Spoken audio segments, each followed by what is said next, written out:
And Stefan Molyneux is a businessman, author, researcher, very popular radio, TV host. Really appreciate him joining us for the next 30 minutes. freedomainradio.com. Stefan Molyneux on Twitter. Free Domain Radio on YouTube. Hundreds of millions of views, reaching tens of millions of people a week. I wanted to get him on like a week ago just about the general state of the world, what's happening. But now we have Spicer out. Spicer being out, folks, from my sources, as we told you, that signifies the populists are even stronger now. With Scaramucci coming in, they're getting ready to clean house. Trump's putting this communication guy in first with the rollout. He knows deep state's coming after him. It's on. So we'll get Molyneux's take on that. 5 more years of EU migration cabinet victory after agreeing soft landing transition period that will delay UK getting its borders back as the EU announces 10 million Muslims have come in the last 6 years. Worse than I thought. Most of them military-age men. This is the globalist takedown. Now they've announced an EU Navy. And the Italian government's blocking citizen groups just going on and showing how the Islamists come out 100 miles off the coast. They get picked up and taken to Italy, and then everything's paid for. This is a plan to force Islamify Europe. I didn't believe this 10 years ago when I heard it from people. It's really happening. It's so insane. But Peter Sutherland admits it's the plan. So we'll talk about that as well and other big subjects here with Stefan Molyneux. Stefan, thanks for coming on. Thanks, Alex. Great to be back. Which one of those 2 biggies you want to tackle first? Well, I would like to talk about the globalism thing as a whole, because I think there's this massive change that is occurring wherein I think the Trump administration has figured out that it is not the mainstream media that is going to be setting the agenda and determining the popularity of their candidates and their sort of voter-facing people. I think that they're recognizing that the alternative media is where the real action is and where the real mind-shaping is going on, because people come to people like you and I because they get something different than the verbal diarrhea of the mainstream media. And so I think that there's a reorientation. Spicer was big on regime change in Syria. He was hammered by myself and other channels, and he's out and Scaramucci is in. Now, we'll see how he does. I certainly think he's going to be better than Spicer, but I wouldn't underestimate how much impact we're having in reshaping this narrative and having people remember that there's something about local pride that beats this communist globalist nonsense. And that's why they're in free fall panic when every week now we have videos with 5, 10 million viewers just on InfoWars, one video. You have videos with millions of viewers routinely, always 500,000, 600,000. You spend 20 minutes, you're done. 500,000 watch it. That's more than the average CNN show. They now realize it, though. And this week, YouTube, Facebook, Twitter all launched massive censorship and admitted they are. They said, oh, we're doing 10 times worse than last year against conservatives. But I'm not really a conservative. I'm just a common sense free market guy that doesn't want to live in North Korea. Well, here's the thing. There is an old principle, Alex, which is that people who spend their time being ostracized, people who spend their time in the wilderness, people who are out learning to eat the stony lichen in the desert, they get stronger, leaner, and meaner. And the left has gotten very lazy because they've owned academia, they've owned the mainstream media, they've owned television, they've owned everything that you could conceive of, and they've been importing all these immigrants to reliably vote for the left, which means they've lost their edge, they've lost their strength, they've lost their charisma, they've lost their capacity to connect with the American public. And we really saw that with Hillary versus Donald Trump. And because they've gotten lazy and they've lost their charisma, they've lost their mojo, now all they can do is scream Russia over and over again and think that that somehow is going to win the American public back, when what it's doing is just driving them further and further away. As the old saying goes, let us never, ever interrupt an enemy when he's in the process of making a mistake. That's my next question. I want to get back into globalism. Sure, there's an intellectual awakening happening, back to common sense, but they are cornered rats. So what are you concerned about? What do you think their next move will be?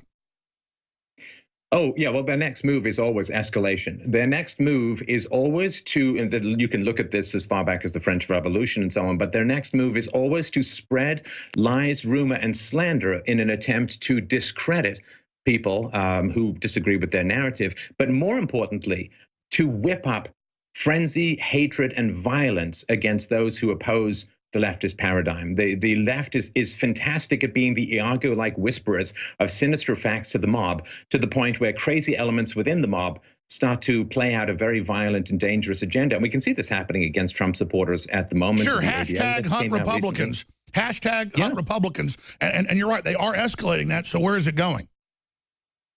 Well, I mean, either they're going to succeed or they're going to fail. And I'm damned if I'm going to stand by and let them succeed, because like yourself, I'm a father and I want my child to grow up with the kind of freedoms that I enjoyed, maybe even more. So we just have to stand firm. We have to be courageous, and we have to recognize that we are in a war for civilization. Nothing more, nothing less. This is the greatest battle for wordsmiths in the history of the universe. We're not at the place where it's bullets and bombs. We're at the place where it's words and ideas and arguments. So if you're good at doing that, or even if you want to become good at that, you are conscripted. Philosophy, reason, evidence want you to take your place in the front lines of the culture war. It is now or never. I think that's the most important thing you've ever said. I mean, this is the 21st century war. This is the new kind of war. They're admitting it's a war. They're admitting it's a civil war. And there was, quote, right-wing problems decades ago, and still the establishment right-wing is just as bad as the liberals. But intellectually, the resistance is by the libertarian mind versus the statist mind.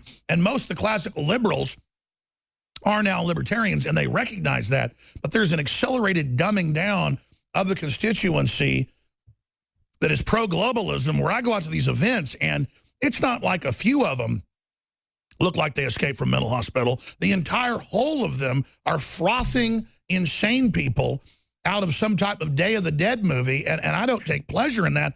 I am frightened by it. Who are these people? Well, this is the constituent that has been bred to be dependent on the bloody fruits of state power. The state reaches into the pockets of the productive, as you know, keeps a good portion of proceeds for themselves, and then uses it to buy votes and dependents from now a couple of generations of people dependent on state power. So when someone comes along and says we need to limit and control and reduce the size and power of the state, people think that they're going to starve to death, that they're going to die in the gutter. They have become dependent on the state to the point they can't imagine living without state power. Now, they can, and when welfare or food stamps get reduced, people just shrug and get a job.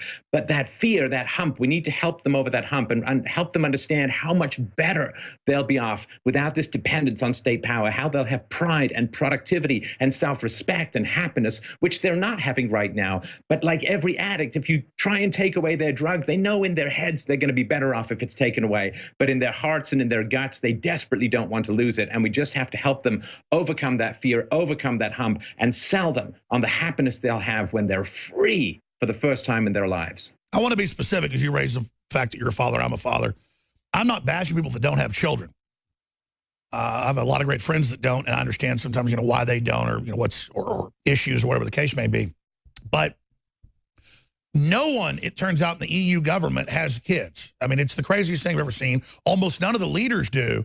And when you look at a group of hundreds of people and then none of them have children, you sit back and you go, wow, these are the most self-centered people. And it really is, the dichotomy is people that have a connection to everything and really think of humanity as a continuum, and people that literally are so nihilistic, all they're thinking about is themselves. And I think that's really the disconnect. Well, you have to understand that you're part of a chain of freedom. One of the worst things to happen to modern economics was this Keynesianism idea from John Maynard Keynes, who was gay and didn't have kids. And he basically said, oh, yeah, you just got to spend your way out of recessions. Oh, and don't worry, the government will then save when there's economic growth. And of course, all that was it gave theoretical justification for the endless printing of money, the endless borrowing of money, the endless bribery of the general population. And people said, well, you're going to keep accumulating debts. They said this to Maynard Keynes. You're going to keep accumulating debts. What's going to happen in the long run? And apparently he turned and snapped back and said, in the long run, we're all dead. Well, if you have kids, that's not how you think. Because you know that your kids are going to be alive. Your kids are going to have to live in the world that your ideas are creating or destroying. And so you want to fight for their freedoms. It gives you a ferocity around the encroachment of state power that I think is hard to replicate otherwise. You're right. We're going to come back with a final segment here in a moment and get into the political wars. But my view is, even if they end up destroying Trump, which I don't think is going to happen, we've already had devastating victories just against political correctness, showing that we have unelected systems.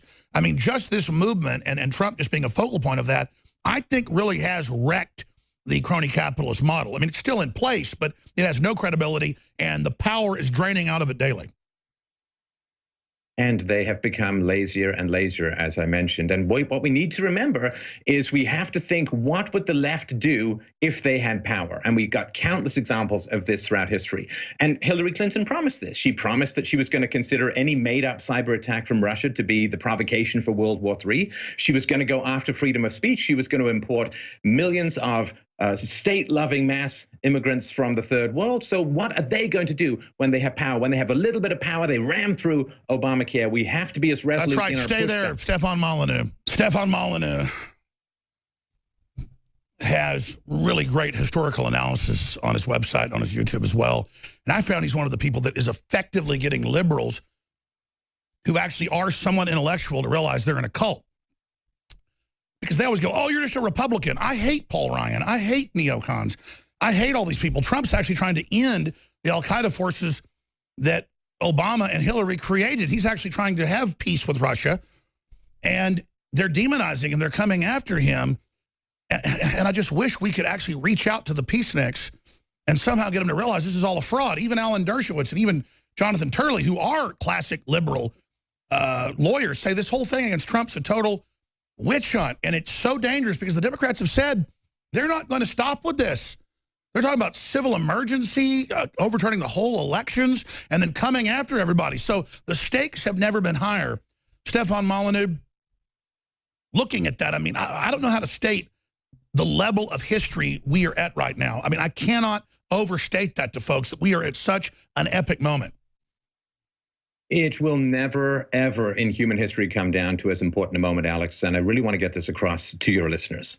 If the state wins, if the globalists win, if the communists and the socialists win, capitalism has delivered unto them such monitoring and control and video technology that it is entirely possible we will never, ever be free again. It comes down to this. We have the technology to communicate free and peaceful and voluntary ideas across the world. They have the technology to control everything we do, to monitor everything we do. They're talking about bringing in monitoring of the internet in the UK and so on. If we lose, we may never, ever win again. There won't be some big cycle of history and your great-grandkids will be free. It comes down to now. They would use every tool in their arsenal to win, and they're trying it. We must use every legal tool in our arsenal to fight back, take no prisoners, push forward every agenda, challenge every relationship, push forward, because it's now literally or never, I strongly believe. I'm speechless. That is 100% total veritas. They even brag. They call it the end of history, where they're going to use all the technology to suppress the normal turning, the normal cycles, to end Renaissance, consolidate total control. Schmidt and Zuckerberg, all of them, as you know, Bill Joy warned people. He's one of them, but he said it's very immoral what they're doing. They're going to have a breakaway civilization, put us into total squalor, use it to control us, and then use the fruits of the human mind and open society that has given us almost godlike powers to shackle us. I mean, this is unspeakably evil. What do we do? Well, we recognize that with something like the betrayal of Brexit. Brexit, as you know, Alex, was about one thing and one thing only, which was controlling immigration.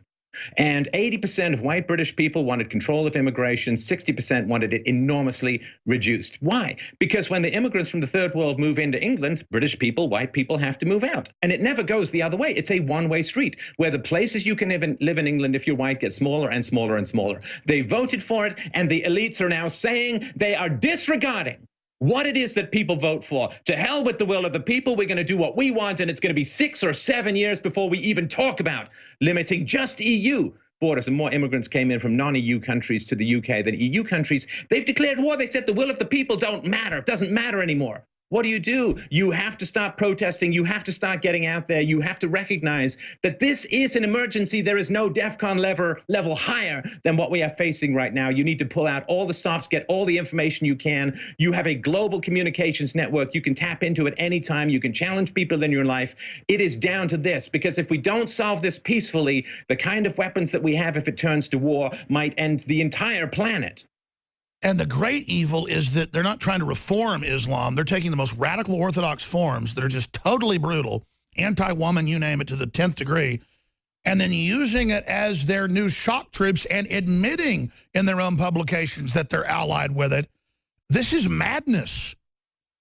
Well, they have no interest in diversity. This is something so important. The left sells diversity so that you will accept people coming into your society that will relentlessly vote for the left. They don't care about diversity at all. Try being not on the left and getting a job at a leftist university or a leftist mainstream media outlet. Try being a non-leftist and writing for television. They have no interest. You heard the stats. 96% of voters, of Washington reporters donated to the Hillary Clinton campaign. They have no interest in diversity whatsoever. Diversity means for them, shut up people who aren't on the left, shut up white people, and accept your subjugation. Well, I say no to that. End to the lie of diversity. And they're not helping. They're not helping the, quote, brown people by blowing up free market and blowing up Christian civilization that brought everybody in. Again, the globalists are in competition. Do you remember when the leftists used to care about the poor and they used to care about the working class? Mass immigration drives down the wages of the poor in America. And it doesn't help the migrants. It drives them down, too. We've got to build up through free market globalism, those countries through free association. Wow. Stefan Molyneux, thank you. Always enlightening, but today was extremely powerful. Wow. We'll be back with Roger Stone. Wow. That was just, oh, man.